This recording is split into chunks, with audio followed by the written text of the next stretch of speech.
Damas y caballeros, los dejamos ahora con el mensaje de Su Excelencia Mike Pence, vicepresidente de los Estados Unidos de América.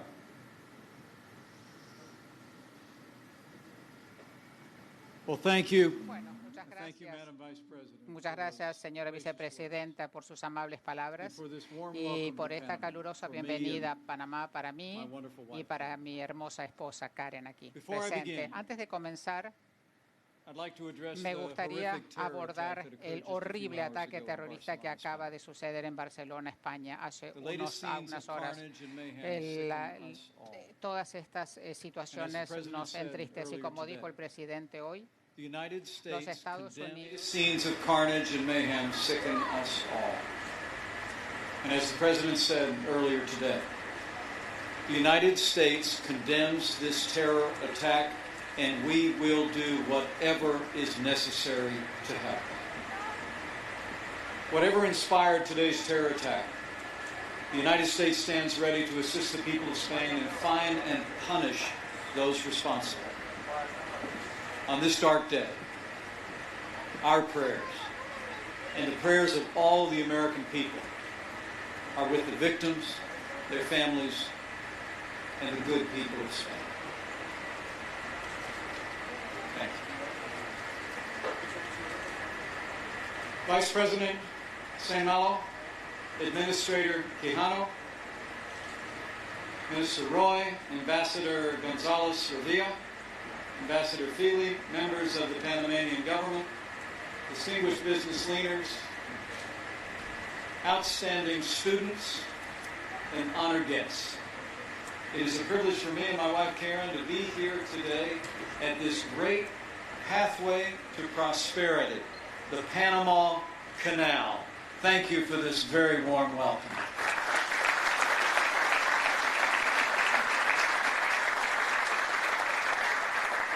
And I bring greetings from the 45th President of the United States of America and a great supporter of the US-Panamanian relationship, President Donald Trump.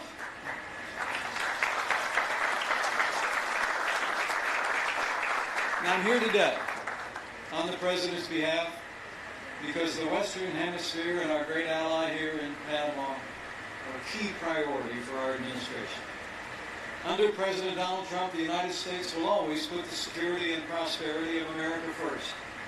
But as I hope our presence here today demonstrates, America first does not mean America alone.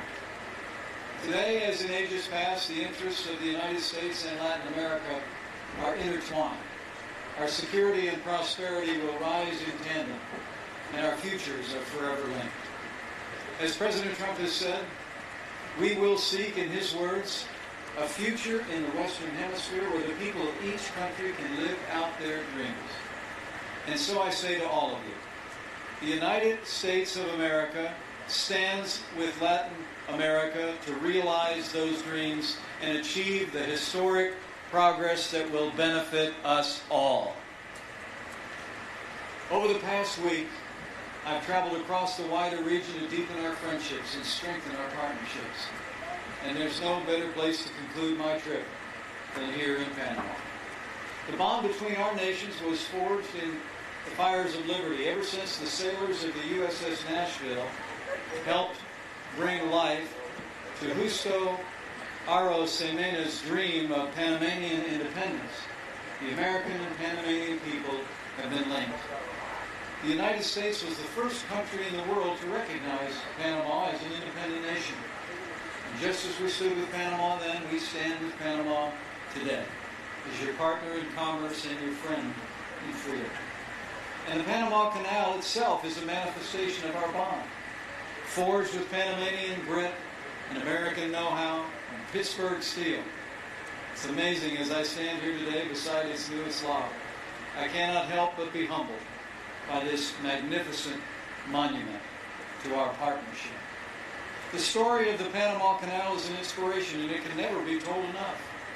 For nearly 400 years, kings and traders and travelers alike dreamed of building a water link here between the Atlantic and the Pacific.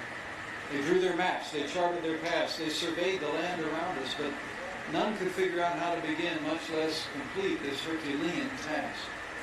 None, that is, until the United States and Panama began to work together, guided by the vision and determination of President Theodore Roosevelt. Where others saw obstacles, we saw opportunity.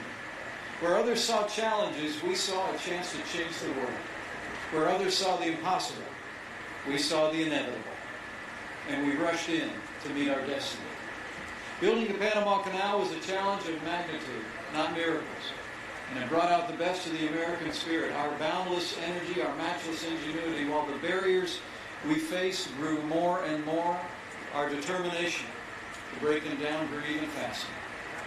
President Roosevelt declared that we would make the dirt fly. And so we did, together. In the months that followed, more than 50,000 laborers here in Panama cut a great channel across this isthmus. They moved 1 million cubic yards of solid earth every day at their peak and poured 3.4 million cubic meters of concrete. And after a decade of ceaseless, back-breaking, grinding toil, 103 years ago, this very week, the first ship officially sailed through the Mia Flores locks, and the world marveled at the wonder we had wrought together.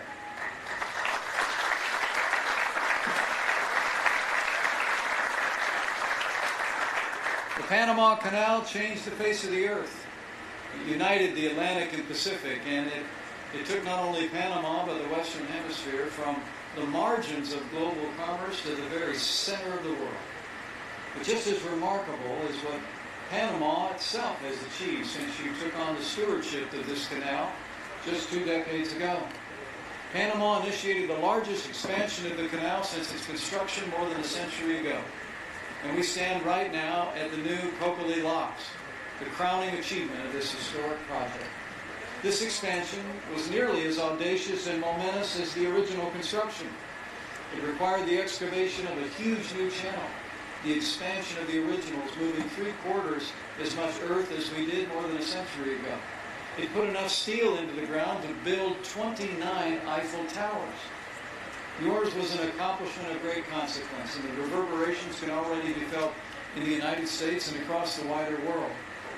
The Panama Canal expansion has resulted in billions of dollars of investment in the United States, creating good-paying jobs for our people in manufacturing and transportation and agriculture. And ports across America are growing to accommodate the new Neo-Panamax ships in Savannah, Charleston, and many more. In fact, the Port of Miami just completed a $2 billion expansion. These expansions prove once again that our prosperity is intertwined. So let me, with the Vice President here and so many responsible, let me just say congratulations, Panama, on one more great and extraordinary achievement.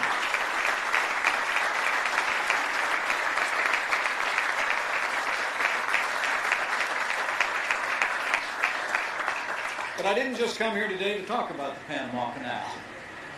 More important than this monument to the human strength is the spirit that made it possible.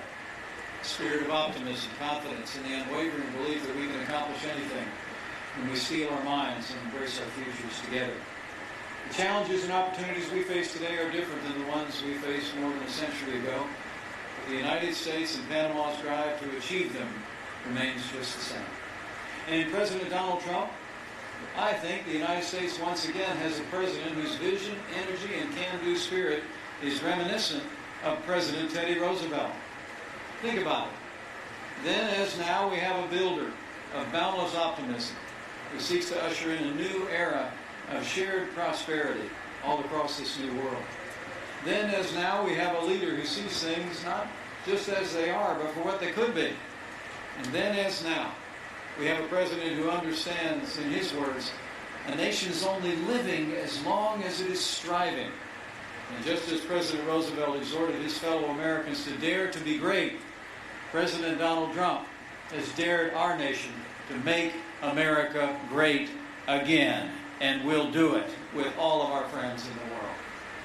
And so I say to all of you, under President Trump, the United States will break new ground and break new records. We'll recapture the spirit and rekindle the vision of our forebears in partnership with free nations and free peoples. across this hemisphere, we will once again awe the world with all that we accomplish together.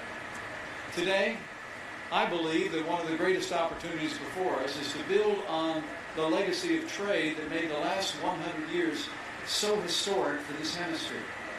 The Panama Canal is an enduring testament to the power of commerce to transform fortunes and shape the future of nations.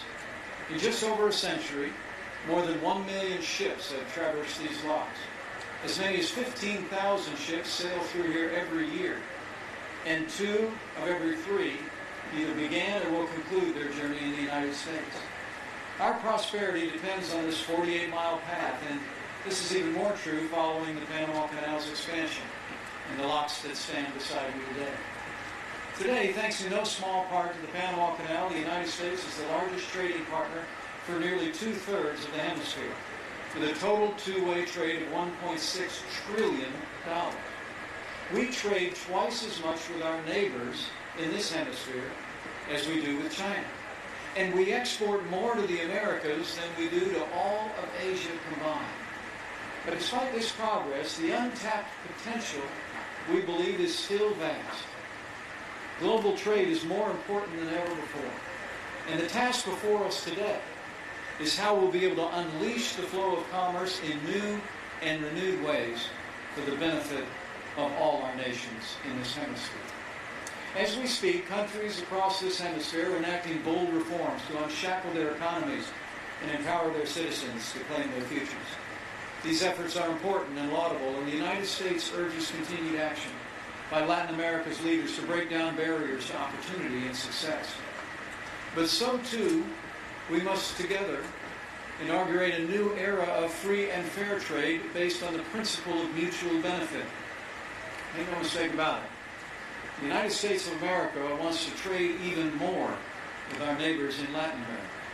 The United States wants to invest more in Latin America. The United States wants to share our business culture of entrepreneurship, innovation, and transparency on an increasing basis with Latin America, because your prosperity and our prosperity are inextricably linked. Now, President Trump has taken decisive action to ensure that our prosperity continues to advance together. In fact, President Trump is already getting results. And thanks to his leadership, this has been a good week for American workers. Earlier this week in Colombia, I was pleased to announce that the United States has reached an agreement to allow Colombian Hass avocados into the U.S. market, and Colombia has expanded access for U.S. rough rice, a deal that will benefit American agriculture for decades to come. And following my visit to Argentina this week, just moments ago, President Trump announced that after 25 years of barriers, American pork will once again be able to be exported to Argentina, and American farmers and ranchers will reap the reward. And to keep up this progress at this very moment, our administration is reviewing all of our existing trade agreements and exploring new bilateral agreements.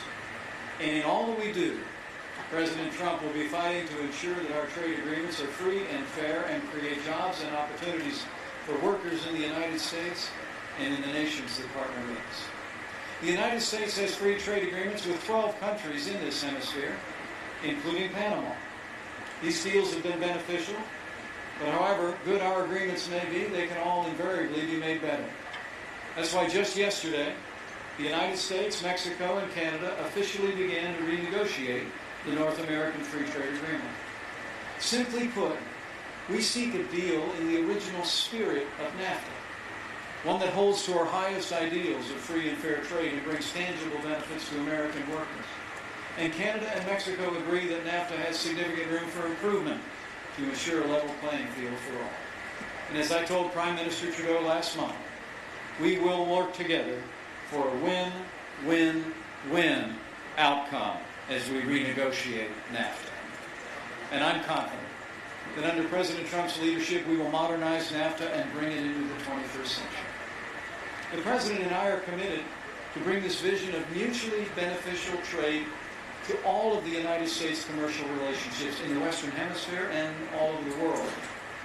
And the closer we come to creating a trade system that's free and fair, the more we will unlock the vast untapped prosperity that will enrich our citizens for generations to come. The opportunity is ours, and so is the obligation, and we will seize it together. Today, I believe our future is bright, brighter than ever before. But as I close, let me simply say that I believe it could be brighter still if this new world finally and fully embraces our heritage of freedom. The past half-century has seen so much of Latin America travel the road to liberty. It's been inspiring to watch. Yet sadly, Venezuela has gone in the opposite direction, toward dictatorship, not democracy, toward oppression, not freedom, toward the past, and not the future. In Venezuela, we are seeing the tragedy of tyranny play out before our very eyes. As President Trump has said, the Venezuelan people are suffering, and they are dying. I saw it myself earlier this week in Colombia when Karen and I visited with families who had fled from the horrors of their homeland in Venezuela. They told me of the grinding poverty, of the crime and violence ripping apart their communities. They told me how their families couldn't find food and medicine, and how innocent children are literally perishing every day because of deprivation and starvation. Today, the once free people of Venezuela are being forced to endure that fate by the brutality of the Maduro regime. No free people has ever chosen to walk the path from prosperity to poverty. No free people has ever chosen to turn what was once and still should be one of South America's richest nation into its poorest and most corrupt. President Donald Trump has made it clear. The United States will not stand by as Venezuela crumbles. And I can assure you, we will continue to stand with free nations across the hemisphere until democracy is restored for the Venezuelan people. President Trump and I are truly grateful for President Varela's strong leadership in condemning the Maduro regime. We commend Panama in particular for joining 11 other countries to sign the Lima Declaration just last week, which sends a powerful message that free peoples of the Americas will stand with the Venezuelan people and stand up to their oppressors. But President Trump and I call on Latin America to do more. And be confident of this. The United States will continue to bring the full measure of American economic and diplomatic power to bear until democracy is restored in Venezuela. As President Trump said just a few days ago, we have many options for Venezuela.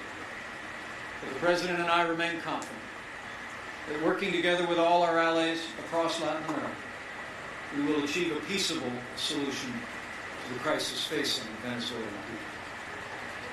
Now, we do this because it's right. The Venezuelan people deserve freedom. And we do this, as President Trump has said, because, in his words, a stable and peaceful Venezuela is in the best interest of the entire hemisphere. Failed states have no borders. A failed state in Venezuela will drive more illegal drug trafficking with its murderous criminal consequences radiating outward through Colombia and Panama and north through our country. A failed state in Venezuela will drive more illegal migration, corroding our borders, burdening our economies. And ultimately, a failed state in Venezuela will endanger the well-being of all who call the Western Hemisphere home. The truth is, we all live in the same neighborhood. We succeed when our neighbors succeed. We struggle when our neighbors struggle. And so we will continue to act together to support the people of Venezuela in their fight for freedom. And I believe with all of my heart that Venezuela will be free once more.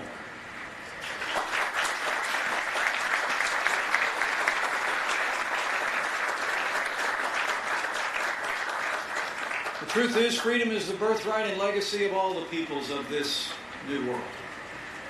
And just as freedom gave our nation's birth and our people's purpose, it is freedom that will guide us as we embark on this new era in this new world. And together we will show, in the words of President Roosevelt, the power of devotion to this lofty ideal of liberty. The task before us will require renewed determination and courage and commitment. But as a good book says, if we are diligent in our efforts, we will see progress for us all. And so I have faith. Faith that the winds of progress are at our back, that we will catch those winds, and I have faith that they will carry us forward together to a future of freedom for the people of Panama, the people of the United States, and for the people of this new world. Thank you. God bless you. God bless Panama. And God bless the United States. Amen.